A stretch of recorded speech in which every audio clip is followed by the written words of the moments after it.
Hello and welcome to Set Free Audio Podcasts. இந்த 12th எபிசோடுக்கு உங்களை நான் இயேசுவின் நாமத்தினாலே உங்களை நான் வரவேற்கிறேன். போன எபிசோடில் how to be set free from demonic oppressions, பிசாசுடைய தாக்கங்களிலிருந்து தேவ பிள்ளைகளாக இருந்தாலும் அநேகருடைய வாழ்க்கையில் பிசாசுடைய தாக்கங்கள் இருக்கிறது என்பதை பார்த்தோம். அதிலிருந்து எப்படி வெளியே வர்றது அப்படின்றதுக்கான காரியங்களை நாம் பார்த்தோம். அதனுடைய தொடர்ச்சியாக இந்த நாளில் அடுத்து நம்ம செய்ய போகிறதான இன்னொரு பகுதியை குறித்து நாம் பேச போகிறோம்.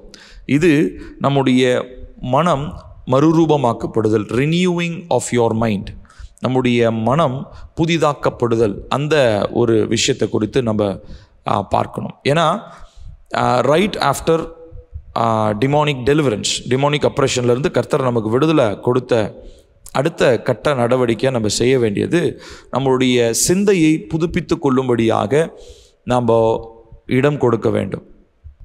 அந்த சிந்தையை புதுப்பித்தல் எப்படி அப்படின்றத குறித்து தான் இந்த நாளில் நம்ம பார்க்க போகிறோம். நம்ம எல்லாருக்கும் இந்த வசனம் தெரிஞ்ச வசனம் தான். ரோமர் 12வது அதிகாரம் 2வது வசனம், நீங்கள் இந்த பிரபஞ்சத்திற்கு ஒத்த வேஷம் தெரியாமல் தேவனுடைய நன்மையும் பிரியமும் பரிபூர்ணமுமான சித்தம் இன்னதென்று பகுத்தறியத்தக்கதாக உங்கள் மனம் புதிதாகிறதுனாலே மறுரூபமாகுங்கள். இந்த மனம் மனம்னு சொன்னால் ஹார்ட்டை குறிக்கிறது இல்லை, நம்மளுடைய மூளைப்பகுதியில் சிந்திக்கக்கூடியதான சிந்தனைகள், நினைவுகள், இவற்றை குறிக்கிறது. இந்த திங்கிங், இந்த நினைவுகள் மனதில் தோன்றுகிறதான எண்ணங்கள், இதெல்லாமே ஒரு மாற்றத்திற்குள்ளாக வர வேண்டும். நம்மளுடைய எண்ணம் எப்படி சரியாக இருக்கிறதோ அதே போல தான் நம்முடைய வாழ்க்கை இருக்கும். பொதுவாக அதை சொல்லுவாங்க இல்லைங்களா, எண்ணம் எப்படியோ அப்படி தான் வாழ்க்கை. நிறைய பேர் ரொம்ப ஃபேஷன் கோட்டாக நிறையா வாகனங்கள் பின்னாடி எழுதியிருக்கிறத நான் பார்த்துருக்குறேன், எண்ணம் போல் வாழ்க்கை அப்படின்னு சொல்லி. ஆனால் எப்படிப்பட்ட எண்ணன்றது தான் அதில் ரொம்ப முக்கியமானது. ஏன்னா மனுஷனுடைய எண்ணம் எல்லா நேரத்துலையும் ஒரே மாதிரி இருக்க போகிறதில்ல. எல்லா நேரத்துலையும் யோக்கியமானவைகளையும் பரிசுத்தமானவைகளையும் அந்த எண்ணம் சிந்திக்க போகிறது இல்லை. அப்போது எண்ணம் போல் வாழ்க்கைன்னு நம்ம சொன்னாலும் அதில் பல அர்த்தங்கள் இருக்கிறது. உதாரணத்திற்கு வாழ்க்கை மாற்றப்பட வேண்டும் என்று சொன்னால் நிறைய பேர் பல சூழ்நிலைகளை குறை சாற்றுவது உண்டு. ஆனால் வாழ்க்கை மாறணும், சூழ்நிலைகள் மாறணும்னா அதற்கு முதலாவது நம்மளுடைய சிந்தை மாற்றப்பட வேண்டும், நம்மளுடைய மனம் மறுரூபமாக்கப்பட வேண்டும். உதாரணத்திற்கு ஒரு குழந்தை அம்மாவுடைய கருவிலிருந்து, கர்ப்பத்திலிருந்து வெளியே வரும்பொழுது முதலாவது வரக்கூடிய உறுப்பு எதுங்க? தலை, இல்லைங்களா? ஸோ தலை தான் ஃபஸ்ட்டு அம்மாவுடைய வயிற்றிலிருந்து வெளியே வருது. வெளியே வந்ததுக்கப்புறம் தான் மற்ற உடல் பாகங்கள் எல்லாமே வருது இல்லையா? ஸோ இதே மாதிரி தான் ஸ்பிரிச்சுவல் பர்த், ஆவிக்குரிய பிறப்பிலும் முதலாவது நமக்கு விடுதலை எங்கேருந்து ஆரம்பிக்குதுன்னா, not in the circumstances, not around the things that are happening around us, but the things that comes in our mind. நம்முடைய சிந்தையிலிருந்து தான் முதலாவது அந்த டிரான்ஸ்ஃபர்மேஷன், மறுரூபமாக்கப்படுதல் அப்படின்றது சிந்தையிலிருந்து தான் ஆரம்பிக்கிறது. So where the mind goes your life follows. உங்கள் மனம் எங்கே போதோ அங்கே தான் உங்களுடைய வாழ்க்கை இருக்கும் அப்படின்றத நம்ம புரிந்து கொள்ள வேண்டும். இன்னொரு விஷயம் என்ன அப்படின்னா, நம்ம தேவனுடைய பிள்ளைகளாக மாற்றப்பட்டதுக்கப்புறம், டெமானிக் அப்ரேஷன்லேருந்து கர்த்தர் நமக்கு விடுதலை தந்ததுக்கப்புறம் நமக்கு போராட்டங்களே இருக்காது அப்படின்னு சொல்ல முடியாது. போராட்டங்கள் இருக்கும். அதுக்கு முன்னாடி போராட்டங்களை சந்தித்த விதம் வேறு, ஆனால் டெலிவரன்ஸ்க்கு அப்புறம் போராட்டங்களை சந்திக்கிற விதங்கள் வேறு. டெலிவரன்ஸ்க்கு முன்னாடி டிமோனிக் அப்ரேஷனில் இருக்கும்போது நம்ம போராட்டங்களை எப்படி சந்திச்சிருப்போம்னா, ஒரு அடிமை என்கிறதான ஒரு அடையாளத்தில் நம்ம சந்திச்சிருப்போம். அதுதான் நம்மளுடைய ஐடென்டிட்டியாக இருந்திருக்கும். I've been a victim or I've been a slave to something அப்படின்ற மாதிரி. ஆனால் டிமோனிக் அப்ரேஷன்லேருந்து கர்த்தர் நமக்கு விடுதலை தந்ததுக்கப்புறம் இப்போ நம்ம என்ன பொசிஷனுக்கு போயிட்டோம்னா, we are transformed into the sonship. கர்த்தருடைய பிள்ளை இல்லை மகள் என்கிறதான அடையாளத்திற்கும், ஒரு போர் வீரன், ஒரு யுத்த வீரனாக கர்த்தர் என்னை அழைத்திருக்கிறார் என்கிறதான அடையாளத்துக்கும் மாற்றப்பட்டிருக்கிறேன். ஸோ பிரச்சனைகள் அதே போல தான் இருக்க போகுது. ஆனால் அந்த பிரச்சனைகளை பார்க்கக்கூடியதான ஆங்கிள் என்ன ஆயிடுச்சு? மாறிடுச்சு. நான் முதல்ல அடிமைத்தனத்திலிருந்து அந்த பிரச்சனையை பார்த்தேன்.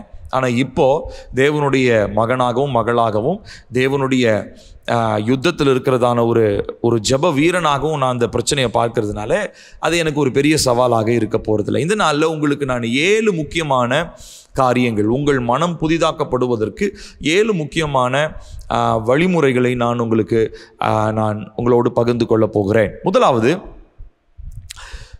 இந்த சிந்தையில் நடக்கக்கூடியதான அற்புதம், சிந்தையில் நடக்கக்கூடியதான மாற்றம் ஒரு வெளிப்பிரகாரமான அற்புதத்தினாலே நடக்கணுன்றதை நீங்கள் எதிர்பார்க்கக்கூடாது. Stop waiting for an outside miracle to change your mind.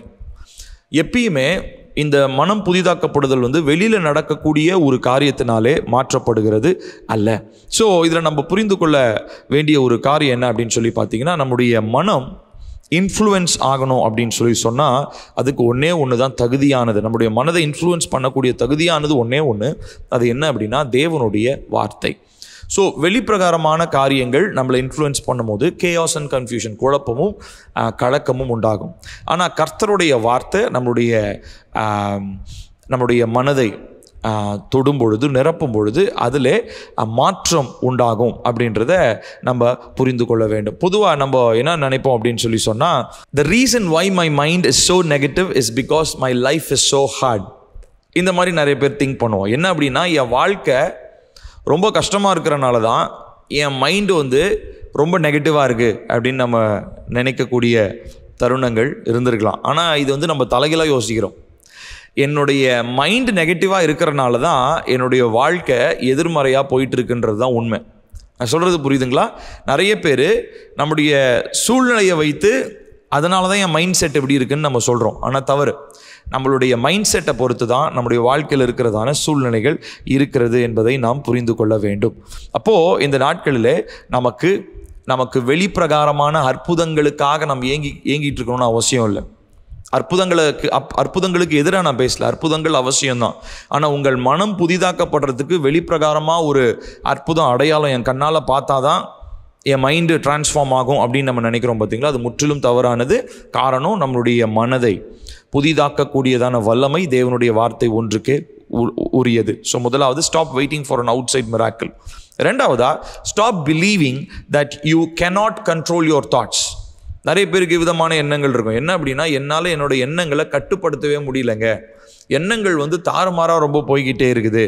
So இது நம்ம எல்லாருமே சொல்கிறதான ஒரு வீக் எக்ஸ்கியூஸ், ஒரு சாக்கு போக்கு.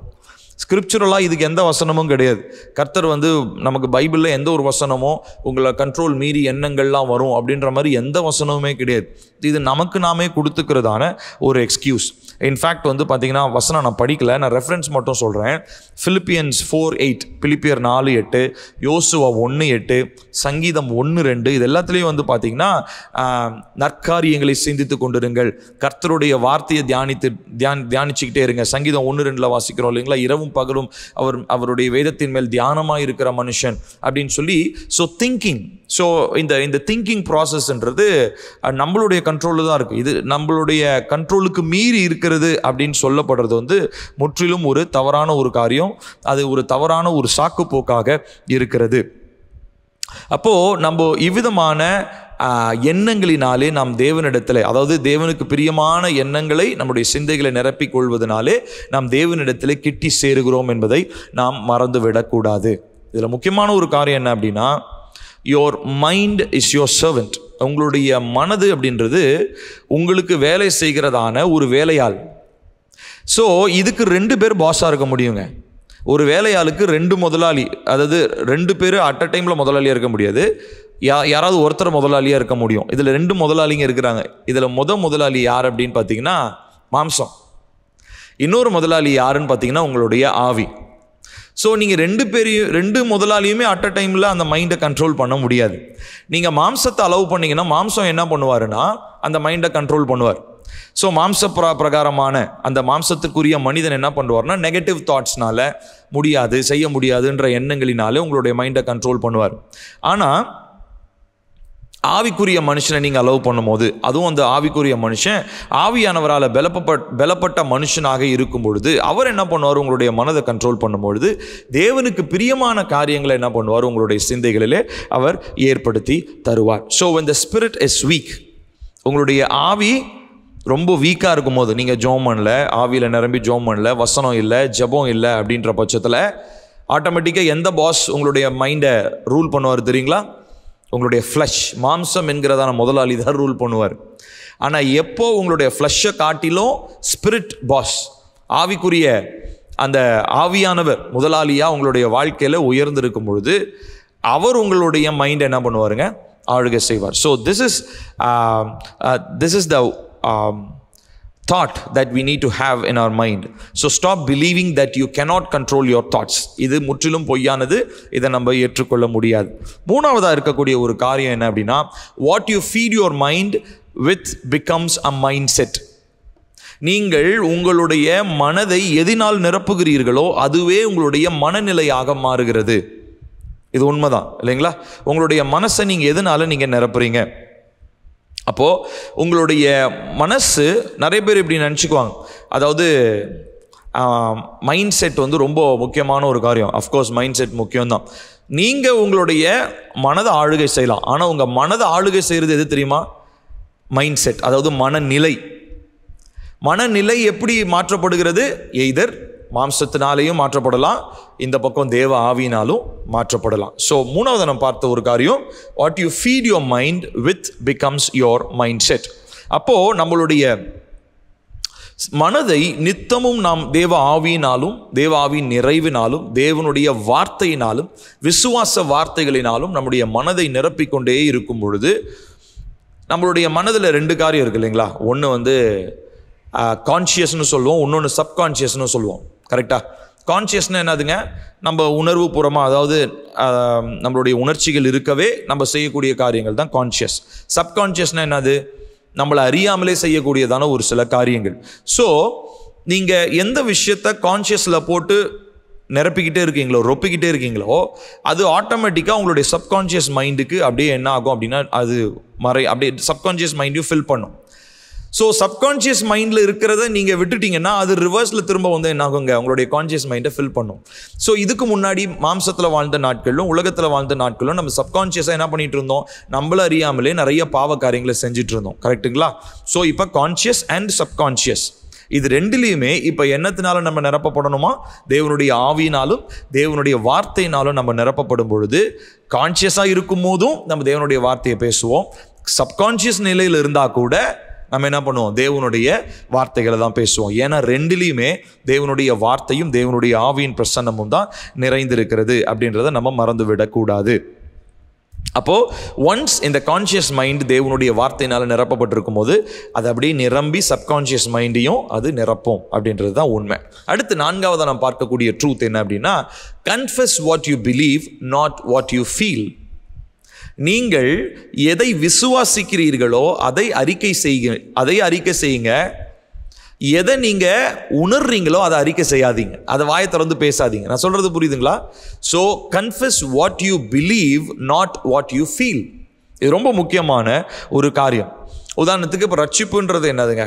வாயினாலே அறிக்கை செய்து உங்கள் இருதயத்திலே ஆண்டவராகிய இயேசு கிறிஸ்துவை ஏற்றுக்கொள்ளும் போது நீங்கள் என்ன பண்ணப்படுறீங்க, ரட்சிக்கப்படுறீங்க. ஸோ வாயினாலே அறிக்கை செய்து, அறிக்கைன்னும் போது என்ன பண்ணுது, அது சும்மா வாயை திறந்து சொல்கிறது இல்லை, வித் ஃபெய்த், ஒரு நம்பிக்கையோட ஒரு விசுவாசத்தோடு நம்ம அந்த காரியத்தை நம்ம சொல்லும் போது அது நம்முடைய வாழ்க்கையில் ரட்சிப்பு என்று பார்க்கப்படுகிறது. ஸோ இந்த நாட்களில் நம்முடைய வாயை வச்சு நம்ம என்ன வார்த்தையை பேசுகிறோன்றதும் நம்மளுடைய மைண்டை மாற்றக்கூடியதாக இருக்கிறது. பொதுவாக இந்த எக்ஸாம்பிளை இந்த கண்டென்ட் நான் ரெடி பண்ணும்போது இந்த எக்ஸாம்பிள் என்னுடைய மைண்டுக்கு வந்துச்சு. 2 காரியங்கள் இருக்குதுங்க. ஒன்று வந்து தெர்மோமீட்டர், இன்னொன்று வந்து பார்த்தீங்கன்னா தெர்மோஸ்டாட் அப்படின்னு சொல்லுவோம். தெர்மோமீட்டர்னா என்னன்னா, நம்ம எல்லாருக்கும் தெரியும். இப்போ காய்ச்சலாக இருக்கும் போது வாயில் வச்சு பார்ப்பாங்க, எந்த அளவுக்கு டெம்பரேச்சர் இருக்குது அப்படின்னு சொல்லி வாயில் வச்சு பார்ப்பாங்க. ஸோ இது வந்து தெர்மோமீட்டர். இது வந்து என்ன பண்ணணும்னா, உள்ளே இருக்கிறத வந்து வெளியில் காமிக்கும், அதாவது உங்களுடைய பாடி டெம்பரேச்சரை வெளியே காமிக்கும். இது தெர்மோமீட்டர். தெர்மோஸ்டாட் எடுத்துட்டிங்கன்னா அது என்ன பண்ணுன்னா, அதுதான் ஹோல் டெம்பரேச்சரையே கண்ட்ரோல் பண்ணும். தெர்மோஸ்டாட் எப்படி இருக்கும் அப்படின்னா, உதாரணத்துக்கு ஒரு பெரிய ஒரு ரூம் இருக்குது, அங்கே ஏசி போட்டிருக்காங்கன்னா அந்த ஏசியில் வந்து ஒரு தெர்மோஸ்டாட்னு ஒன்று இருக்கும். அந்த தெர்மோஸ்டாட்டில் இருக்கிறதான அந்த தெர்மோஸ்டாட் தான் அந்த டெம்பரேச்சரை ஃபிக்ஸ் பண்ணுறது. அந்த தெர்மோஸ்டாட் தான் என்ன பண்ணுன்னா, அந்த ஹோல் ரூமுடைய டெம்பரேச்சரையும் டிசைட் பண்ணும். நான் சொல்கிறது புரியுதுங்களா? ஸோ உங்களுடைய வாய் தெர்மோமீட்டர் மாதிரி இருக்கக்கூடாது, உங்களுடைய வாய் தெர்மோஸ்டாட் மாதிரி இருக்கணும். ஏன்னா தெர்மோஸ்டாட்டுக்கு என்ன பவர் இருக்குதுன்னா, ஹோல் டெம்பரேச்சரையும் மாற்றக்கூடியதான அதிகாரம் இருக்குது. ஆனால் தெர்மோமீட்டருக்கு பவரே கிடையாது. அது உள்ளே இருக்கிற டெம்பரேச்சரை மாத்திரம் தான் வெளியே காமிக்கும். நிறைய பேருடைய வாய் தெர்மோமீட்டர் மாதிரி இருக்குது. உள்ளே இருக்கிறது தான் வெளியே வந்துக்கிட்டே இருக்க ஒழிய அந்த அவங்களுடைய தாட், அதாவது அவங்களுடைய மனதில் இருக்கிறதான தேவனுடைய வார்த்தை அவங்களுடைய சூழ்நிலையை மாற்றுவதற்கு அவர்கள் அனுமதிக்கவில்லை. அப்போ அவங்களுடைய வாய் ஒன்று தெர்மோமீட்டராக இருக்கலாம், இல்லை தெர்மோஸ்டாட்டாக இருக்கலாம். தெர்மோஸ்டாட்டாக இருந்துச்சுன்னா மாத்திரம்தான் உங்களுக்குள்ளே இருக்கிறத தேவனுடைய வார்த்தையும் தேவனுடைய ஆவியின் வல்லமையும் உங்களை சுற்றி இருக்கிறதான சூழ்நிலைகளை என்ன பண்ண முடியும், மாற்ற முடியும். இதை நம்ம மறந்து விடவே கூடாது. உதாரணத்திற்கு ஆண்டவராகிய இயேசு கிறிஸ்துவுக்கும் சோதனை காலங்களில் 40 நாட்கள் அவர் வனாந்திரத்தில் இருந்தபோது நீங்கள் யோசிச்சு பாருங்கள், அவர் என்ன பண்ணுறாரு, பிசாசானவன் சோதிக்கும்படி ஜீசஸ்ட்ட வரும்பொழுது ஜீசஸ் என்ன பண்ணுறாரு, மைண்டுக்குள்ளேயே திங்க் பண்ணல, வசனங்களை மைண்டுக்குள்ளேயே திங்க் பண்ணல, அவர் வாயை திறந்து என்ன பண்ணுறாரு, கன்ஃபஸ் பண்ணுறாரு, அதை வெளிப்படையாக அதை பேசுகிறார். ஸோ அதை வெளிப்படையாக பேச பேச என்ன நடந்துச்சு அப்படின்னா பிசாசு வெட்கப்பட்டு போனான். ஸோ நீங்கள் மனசுக்குள்ள வசனத்தை திங்க் பண்ணுறது வேற, வாயை திறந்து வசனத்தை அறிக்கை செய்கிறது வேற. ரெண்டுக்குமே வித்தியாசம் இருக்குது. ஏன்னா உள்ளுக்குள்ளேயே நீங்கள் திங்க் பண்ணும்போது சூழ்நிலைகளை உங்களால் மாற்றவே முடியாது. ஆனால் நீங்கள் வாயை திறந்து நீங்கள் அறிக்கை பண்ணும்போது it becomes your thermostat which in turn will affect the temperature around you. உங்களை சுற்றி இருக்கிறதான காரியங்களை மாற்றக்கூடிய வல்லமையுடையதாக இருக்கிறது என்பதை நாம் புரிந்து கொள்ள வேண்டும். ஸோ இந்த நாட்களில் நீங்கள் என்னென்னலாம் ஃபீல் பண்ணுறீங்களோ அது எல்லாவற்றையும் பேசக்கூடாது. அதுதான் தேவ பிள்ளை நம்ம புரிந்து கொள்ள வேண்டிய ஒரு காரியம். நம்மளுடைய மனம் மறுரூபமாக்கப்படணும், புதிதாக்கப்படணும்னா நமக்கு வாயில் வர்றதெல்லாம் நம்ம பேசக்கூடாது. மாறாக நம்ம எதை விசுவாசிக்கிறோமோ அதை தான் நம்ம பேசணும். இது ரெண்டுக்குமே வித்தியாசம் இருக்குது. கோவத்தில் நம்ம என்ன பண்ணுவோம், நம்ம மைண்டில் வர்றது வாயில் வர்றது எல்லாத்தையும் நம்ம சொல்லுவோம். ஆனால் எதை விசுவாசிக்கிறோமோ அதை நம்ம சொல்லவே மாட்டோம். ஏன்னா விசுவாசன்றது அந்த இடத்துல அப்பர் ஹேண்ட், ஒரு உயர்வான ஒரு இடத்தை பிடிப்பது இல்லை. ஆனால் இந்த நாளில் நீங்கள் ஒரு தீர்மானம் எடுங்க, கர்த்தருடைய வார்த்தையை தான் நான் எல்லா சூழ்நிலையிலும் பேசுவேன் அப்படின்றது. ஐந்தாவதாக நாம் புரிந்து கொள்ள வேண்டிய ஒரு காரியம், 5th ஸ்டெப் என்ன அப்படின்னா, resist negative thoughts and assist positive thoughts. எப்பயுமே எதிர்மறையான எண்ணங்களை உங்களுடைய சிந்தைகளை விட்டு வெளியேற்றுங்கள். உங்களுடைய சிந்தைகளிலே எதிர்மறையான எண்ணங்கள் எப்பொழுதுமே இருக்கக்கூடாது. ஸோ எப்பயுமே தேவனுடைய வார்த்தைக்கு தான் நம்முடைய இருதயத்தில் இடம் இருக்க வேண்டுமே ஒழிய எதிர்மறையான எண்ணங்கள் நம்முடைய சிந்தைகளில் இருக்கக்கூடாது. 2 கொரிந்தியர் 10:4-5 விதமாக இருக்குது. எங்களுடைய போராயுதங்கள் மாம்சத்திற்கேற்றவர்களாக இராமல் அரண்களை நிர்மூலமாக்குகிறதற்கு தேவ பலமுள்ளவைகளாக இருக்கிறது. அவைகளால் நாங்கள் தர்க்கங்களையும் தேவனை அறிகிற அறிவுக்கு விரோதமாக எழும்புகிற எல்லா மேட்டிமையும் நிர்மூலமாக்கி எந்த எண்ணத்தையும் கிறிஸ்துவுக்கு கீழ்ப்படிய சிறைப்படுத்துகிறவர்களாயிருக்கிறோம். ஸோ இதுதான் கர்த்தருடைய வார்த்தை நமக்கு கற்றுக் கொடுக்கிறதான ஒரு சத்தியம். எந்த எண்ணத்தையும் கிறிஸ்துவுக்கு கீழ்ப்படிய சிறைப்படுத்துகிறவர்களாக நாம் இருக்கிறோம். ஸோ நம்மளுடைய எண்ணங்களை நம்ம சிறைப்பிடிக்கணும். நெகட்டிவ் தாட்ஸை கிறிஸ்துவுக்குள்ளாக நம்ம சிறைப்பிடிக்க நாம் பழகி கொள்ள வேண்டும். ஸோ இப்போ இந்த மாதிரி தவறான எண்ணங்கள் நமக்கு, அதாவது எதிர்மறையான எண்ணங்கள் நமக்கு வரும் பொழுது we need to control it, அதை ரெசிஸ்ட் பண்ணணும். அட் த சேம் டைம் தேவனுடைய வார்த்தையை நம்ம அசிஸ்ட் பண்ணணும். 2 வார்த்தையை ஞாபகம் வச்சுக்கோங்க, ரெசிஸ்ட் அண்ட் அசிஸ்ட். ரெசிஸ்ட்னா என்னது, எதிர்த்து நிற்கிறது. எதற்கு? உலக பிரகாரமான வார்த்தைகள், அழிவுக்குரிய வார்த்தைகள். எதை அசிஸ்ட் பண்ணுமா, தேவனுடைய வார்த்தைகளை நீங்கள் அசிஸ்ட் பண்ணணும். அதை நீங்கள் வாயை திறந்து சொல்லணும். ஸோ இப்படி நீங்கள் செய்யும் பொழுது உங்களுடைய வாழ்க்கையில் நெகட்டிவ் தாட்ஸை நீங்கள் எதிர்த்து நிற்க முடியும். பாசிட்டிவ் தாட்ஸ், தேவனுக்கு பாசிட்டிவ் தாட்ஸ்ன்னு சொல்லி சொன்னால் சும்மா உலக பிரகாரமாக நான் வாழ்வேன், நான் அப்படி இருப்பேன், நான் இப்படி இருப்பேன்னு சொல்கிறது இல்லை. கர்த்தருடைய வார்த்தையினாலே உண்டாகிறதான விசுவாசத்தினாலே நாம் பேசும் பொழுது. ஸோ இது 5வது காரியம். அடுத்தது 6வதாக நாம் பார்க்கிறது, செலிப்ரேட் த ப்ராசஸ். இந்த தாட்ஸ், நம்முடைய மைண்டில் வரக்கூடிய தாட்ஸ் திடீர்னு ஓவர் த நைட் போகக்கூடிய காரியங்கள் இல்லை. இது ஒரு ப்ராசஸ். இதுக்கு ஒரு எக்ஸாம்பிள் நான் சொல்கிறேனே. இப்போது காட் த ஃபாதர் 6 நாட்களில் வானத்தையும் பூமியும் சிருஷ்டிச்சார். நம்ம தானே? ஒவ்வொரு நாளும் யோசிச்சு பாருங்க, அவருக்கு எல்லா பவரும் இருந்துச்சு. அவர் எல்லாத்தையும் ஒரே நாளில் படைச்சிருக்கலாமா? முடியும், அவரால் முடியும். வார்த்தையினால் படைச்சவருக்கு எல்லாத்தையும் டக்கு டக்கு டக்குன்னு 1 மணி நேரத்திலேயே ஒரு மணி நேரத்திலேயே கூட அவர் முடிச்சிருக்கலாம். ஆனால் அவர் என்ன பண்ணுறாருன்னா, ஒவ்வொரு நாளையும் உருவாக்கி அந்த ஒவ்வொரு நாளினுடைய முடிவிலையும் என்ன சொல்கிறாருன்னா, அது நல்லது என்று கண்டார். ஸோ விச் மீன்ஸ் அந்த ஹோல் கிரியேஷன் ப்ராசஸ், சிருஷ்டிப்பினுடைய அந்த ஃபுல் ப்ராசஸை அவரால் 1 மணி நேரம் 1 நிமிஷத்துலையும் 1 நொடியில் கூட முடிச்சிருக்க முடியும். ஆனால் அவர் 6 நாள் செஞ்சார். So which means to replace something with the creativity of God. கர்த்தருடைய உருவாக்குகிற தன்மையினாலே ஒரு விஷயம் நிரப்பப்படணும்னு சொல்லி சொன்னால் இட் இஸ் அ ப்ராசஸ். இது வந்து ஒரு நாள்லையோ ஒரு நிமிஷத்துலையோ ஒரு மணி நேரத்துலையோ சடனாக ஓவர் த நைட் நடக்கிற காரியம் இல்லை. இது தொடர்ச்சியாய் நடக்கக்கூடிய செயல் என்பதை நாம் புரிந்து கொள்ள வேண்டும். ஏன்னா நிறைய பேர் இந்த பார்ட்டில் தான் மிஸ் அவுட் பண்ணிவிடுவாங்க. நான் 2 நாள் 3 நாள் பார்த்தேங்க, 4வது நாள் ரொம்ப கஷ்டமாக இருக்குது, இந்த தாட்ஸ் கிடையாது. எத்தனை நாள் ஆனாலும் நம்ம இந்த ப்ராசஸை நம்ம பொறுமையாக தான் நம்ம செய்யணும். அதுக்கு தான் ஜீசஸ் காட் த ஃபாதர் வந்து பார்த்திங்கன்னா நமக்கு அந்த சிருஷ்டிப்பை வந்து 6 நாட்கள் ஏன் செய்யணும்? ஏன்னா he proved the fact that every good thing needs to go through a process. ஒவ்வொரு நல்ல காரியமும் ஒரு ப்ராசஸ் மூலமாக தான் அதனுடைய ஃபுல்னஸ், அதனுடைய நிறைவை அடைய முடியும். ஸோ கவனிச்சு பாருங்களேன், ஒவ்வொரு நாளும் அவர் என்ன சொல்கிறாரு? அந்த நாள் நல்லது என்று கண்டார். 2வது நாள் அந்த நாள் நல்லது என்று கண்டார். ஒவ்வொரு நாளையும் நல்லதுன்னு பார்க்குறாரு. காரணம் என்னன்னா, முடிவு பெற்றாதான் நல்லதுன்றது கிடையாது. 6th டே எல்லாத்தையும் முடிச்சுட்டு நல்லதுன்னு சொல்ல, ஒவ்வொரு நாளும் each and every day is a complete day and which seemed like a good day to God. கர்த்தருக்கு நல்ல நாளாக அது இருந்தது. காரணம் அது அந்த ஃபுல் ப்ராசஸை கர்த்தர் அறிந்து வைத்திருந்தார். ஸோ அதே போல தான் உங்களுடைய வாழ்க்கையிலும் அந்த ஃபுல் ப்ராசஸ் வந்து வர்றதுக்கு it might take some time. ஆனால் நீங்கள் புரிந்து கொள்ள வேண்டிய காரியம், you need to adhere, you need to attach yourself to the process of going slowly through the process of renewing your mind. உங்களுடைய மனம் புதிதாக்குகிறதான அந்த அனுபவம் கொஞ்சம் கொஞ்சமாக தான் நடக்கும். ஆனால் அது சந்தோஷத்தோட, அது நல்லது, கர்த்தர் இந்த மாற்றங்களை எனக்கு தந்திருக்கிறார், நல்லது, முதல்ல இவ்விதமான எண்ணங்கள் இருந்தது, இப்போ மாற்றப்பட்டு இருக்கிறதுன்னு சொல்லி அதை செலிப்ரேட் பண்ணி அதை அனுபவிச்சு சந்தோஷமாக அடுத்த நாளுக்கு போங்க. நிச்சயமாக even before you will come to realize that you have crossed so many days, you will be able to actually benefit the thought that your mind has been transformed. So இவ்விதமாக நாட்கள் கொஞ்சம் கொஞ்சமாக இருந்தாலும் நீங்கள் அந்த ப்ராசஸை நீங்கள் ஸ்லோவாக எடுத்துகிட்டு போங்க. நிச்சயமாக கர்த்தர் உங்களுக்கு அந்த முடிவில் உங்களுடைய மனம் புதிதாக்கப்படுதல், மறுரூபமாக்கப்படுதலை நீங்கள் நிச்சயமாக உங்களால் பார்க்க முடியும். So renewing of your mind வந்து சின்ன சின்ன ப்ராசஸ் தான். பட் இதை கொஞ்சம் கொஞ்சமாக நமக்கு வந்து ஒரு கன்சிஸ்டன்சி வேண்டும். 1 நாள் 2 நாள் 3 நாளில் இல்லை 1 மாதம் 2 மாதத்தில் உடனே மாற்றம் வரணும்னு நீங்கள் எதிர்பார்க்கக்கூடாது. நமக்கு ஒரு கன்சிஸ்டன்சி வேண்டும். 6வதா, அடுத்து 7வதா, எக்ஸ்பெக்ட் மிராக்கிள்ஸ். அற்புதங்களை நீங்கள் எதிர்பார்த்திருக்க வேண்டும். எப்பயுமே நம்முடைய வாழ்க்கையில் அற்புதங்கள் நடக்கும் அப்படின்றத நம்ம எப்பயுமே எதிர்பார்க்க வேண்டும். அதுக்கு முன்னாடி பிலிப்பியர் 1:5-6 உங்களுக்காக வாசிக்கிறேன் பாருங்களேன். உங்களில் நற்கிரியையை தொடங்கினவர் அதை இயேசு கிறிஸ்துவின் நாள் பரியந்தம் முடிய நடத்தி வருவார் என்று நம்பி நான் உங்களை நினைக்கிற பொழுதெல்லாம் என் தேவனை ஸ்தோத்தரிக்கிறேன். So the Lord who has begun the good work in your life. So கர்த்தர் உங்கள் வாழ்க்கையில் ஒரு நல்ல நற்கிரியை என்ன பண்ணியிருக்கிறாருங்களா? ஆரம்பித்திருக்கிறார்.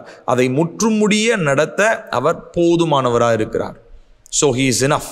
ஸோ உங்களை அழைச்சிருக்கிற தேவன் உண்மை உள்ளவர். மைண்ட் டிரான்ஸ்ஃபார்மேஷன், மனம் புதிதாகிறதுக்காக உங்களை தெரிந்தெடுத்த தேவன் உண்மை உள்ளவர். ஸோ உங்கள் மனம் புதிதாகுகிற வரைக்கும் கர்த்தர் உங்களை என்ன பண்ண போகிறதில்ல. Is not going to abandon you.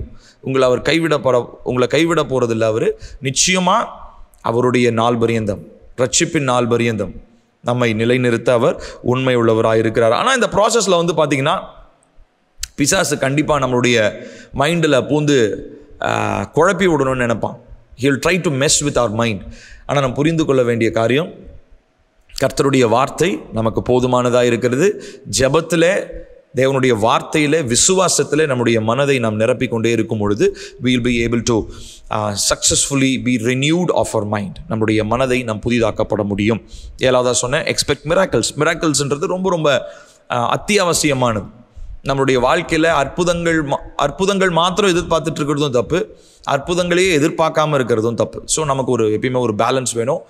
So அதில் இந்த மைண்ட் டிரான்ஸ்ஃபர்மேஷனில் லிட்ரலாக என்னுடைய வாழ்க்கையில் என்னுடைய எக்ஸ்பீரியன்ஸ்லேருந்து சொல்லணுன்னா, நான் ஜெபித்து நான் கர்த்தருடைய வசனங்களை வாசிக்க ஆரம்பித்த அந்த நாட்களிலிருந்து கர்த்தர் என்னுடைய சிந்தையில் அநேக மாற்றங்களை ஏற்படுத்தி இருக்கிறார். The thought which I thought was not able to control, என்னால் கண்ட்ரோல் பண்ண முடியாத தாட்டுன்னு சொல்லி நான் நினச்ச திட்டங்கள் எல்லாவற்றையும், எண்ணங்கள் எல்லாவற்றையும் கர்த்தருடைய வார்த்தை மாற்றி இருக்கிறத என்னால் உணர முடிஞ்சது. எப்போ மாறுச்சுன்னு தெரியல, but I was very sure that I was consistent. நான் என்னால் ஷியோராக சொல்ல முடியும், ஐ எம் வெரி கன்சிஸ்டன்ட். நான் அந்த விஷயத்தில் கன்சிஸ்டண்ட்டாக இருந்ததுனால, தொடர்ச்சியாக அதை நான் செஞ்சதுனால கர்த்தருடைய வார்த்தை என்னுடைய வாழ்க்கையில், என்னுடைய மூளை பகுதியில், என்னுடைய சிந்தையில் நிறைய அற்புதங்களை கர்த்தருடைய வார்த்தை செய்திருக்கிறது அப்படின்றத நான் உங்கள் முன்னாடி இந்த நாளில் நான் சாட்சியாக சொல்கிறேன். So replace your negative imaginations with the promises from God's word. தேவனுடைய வார்த்தையினால் வருகிறதான அந்த வாக்கு தத்தங்களை, அந்த நெகட்டிவான இமேஜினேஷன்ஸ், தவறான கற்பனைகள், நிறைய பேர் வந்து பார்த்திங்கன்னா அந்த கற்பனையிலேயே இருப்பாங்க. உதாரணத்திற்கு பிள்ளை வெளியில் போயிட்டு வீட்டுக்கு வரலன்னா அம்மாவுக்கு வரக்கூடிய எண்ணங்கள் பார்த்திங்கன்னா ரொம்ப மோசமான எண்ணங்களாக இருக்கும். பிள்ளைக்கு ஆக்சிடெண்ட் ஆகிடுச்சா, பிள்ளை என்னாச்சு, பிள்ளை யாராவது கடத்திட்டு போயிட்டாங்களா. நீங்கள் அவங்களோட இமேஜினேஷன்லாம் கேட்டு பார்த்தீங்கன்னா ரொம்ப சில நேரம் வேடிக்கையாகவும் இருக்கும். சில நேரங்கள் நீங்கள் அவங்களுடைய நிலை யோசித்து பாருங்கள். அந்த மாதிரி அவங்களுடைய மைண்டு பயங்கரமாக அரண்களினாலே கட்டப்பட்டிருக்கிறது. ஸோ மெயினாக மதர்ஸ் அண்ட் ஒய்ஃப்ஸ், ஏன்னா விமன் வந்து இமேஜினேஷனில் ரொம்ப அவங்க எக்ஸ்ட்ரீமாக இருப்பாங்க. Psychological factor. ஸோ அதனால் வந்து இமேஜினேஷனை வந்து பெண்களால் வந்து கண்ட்ரோல் பண்ணுறது ரொம்ப கஷ்டம். ஆனால் அதை நம்ம கண்ட்ரோல் பண்ணணும். ஆண்களுக்கு இமேஜினேஷன் இல்லைன்னு சொல்ல, ஆண்களுக்கும் இருக்கும். பட் கம்பேரிட்டிவ்லி ஆண்களை விட பெண்களுக்கு இமேஜினேஷன் ரொம்பவே அதிகம். ஸோ நம்ம புரிந்து கொள்ள வேண்டிய காரியம் என்ன அப்படின்னு சொன்னால், நம்மளுடைய இந்த நெகட்டிவான இமேஜினேஷனை எதிர்க்கத்தக்கதான ஒரே ஒரு அதிகாரம் கர்த்தருடைய வார்த்தை. விசுவாசத்தோடு நீங்கள் அந்த வார்த்தைகளை நீங்கள் பேசும்போது, உங்களுடைய மனதில், உங்களுடைய சிந்தையில் நீங்கள் நிரப்பிக்கொள்ளும் பொழுது, அது இவ்விதமான எதிர்மறையான வார்த்தைகளை, எதிர்மறையான எண்ணங்களை அகற்றிவிட வல்லமையுடையதாக இருக்கிறது. அப்போது இந்த நாட்களிலே நமக்கு இந்த தெளிவு நமக்கு அவசியமாக இருக்கிறது. நான் திரும்ப 7 பாயிண்ட்ஸையும் நான் சொல்ல போகிறேன். முதல்ல இருந்து நல்லா கவனிங்க. முதலாவது, stop waiting for an outside miracle to change your mind. வெளிப்பிரகாரமான ஒரு அற்புதம் உங்கள் மனதை மாற்றும்படி காத்திருக்கிறத நிறுத்துங்க. You need to take a step. So அதுக்கு நீங்கள் கர்த்தருடைய வார்த்தையை நீங்கள் வாசிக்கணும். ரெண்டாவதாக பார்த்தோம், stop believing that you cannot control your thoughts. உங்கள் எண்ணங்களை கட்டுப்படுத்தவே முடியாது அப்படின்ற அந்த தாட்டை வெளியே தூக்கி போட்டுருங்க. You can control your thoughts. So அதுக்கு நமக்கு போதுமான வசனங்களை நான் சொல்லியிருக்கிறேன். அடுத்ததாக step 3, what you feet your mind with becomes your mind set. நீங்கள் உங்கள் மனதை எதனால் நிரப்புகிறீர்களோ அதுவே உங்களுடைய மனநிலையாக மாறுகிறது. கர்த்தருடைய வார்த்தையினாலே உங்கள் மனதை நிரப்புனீங்கன்னா கர்த்தருடைய வார்த்தை உங்களுடைய மனநிலையாக மாறும். Step 4, confess what you believe, not what you feel. நீங்கள் எதை உணர்கிறீர்களோ அதை அறிக்கை செய்யாதீர்கள், எதை விசுவாசிக்கிறீர்களோ அதை அறிக்கை செய்யுங்கள். Step 5, resist negative thoughts, assist positive thoughts. எதிர்மறையான எண்ணங்களை எதிர்த்து நில்லுங்கள். தேவனுக்கு பிரியமான விசுவாசமுள்ள எண்ணங்களை உங்களுடைய வாழ்க்கையில் அதை குறித்து சிந்தியுங்கள். ஆறாவதா, செலிப்ரேட் த ப்ராசஸ். இது ஒரு நாளில் நடக்கக்கூடிய காரியம் இல்லை. கன்சிஸ்டண்ட்டாக நம்ம தொடர்ந்து நம்ம செய்யணும். நிச்சயமாக முடிவிலே கர்த்தர் நமக்கு அற்புதத்தை செய்வார். ஏழாவதா, எக்ஸ்பெக்ட் மிராக்கிள்ஸ். அற்புதங்களை எதிர்பாருங்கள். நிச்சயமாக தேவன் உங்களுடைய மனதிலே ஒரு புதிதாகிற ஒரு அனுபவத்தை கட்டளையிடுவார். ஏன்னா after deliverance from demonic oppressions, the next process we need to go through is the renewal of the mind. இந்த டிமானிக் அப்ரெஷனுக்கு அப்புறம் ரெனியூவல் ஆஃப் த மைண்ட் நடக்கலை அப்படின்னா, ரெனியூவல் ஆஃப் த மைண்ட் நடக்காத பட்சத்தில் இந்த டெலிவரன்ஸ் ப்ராசஸ் முடிஞ்சதுக்கப்புறம் நம்முடைய இருதயம் சுத்தமாக்கப்பட்டு கூட்டி ஜோடிச்சிருக்கோம்.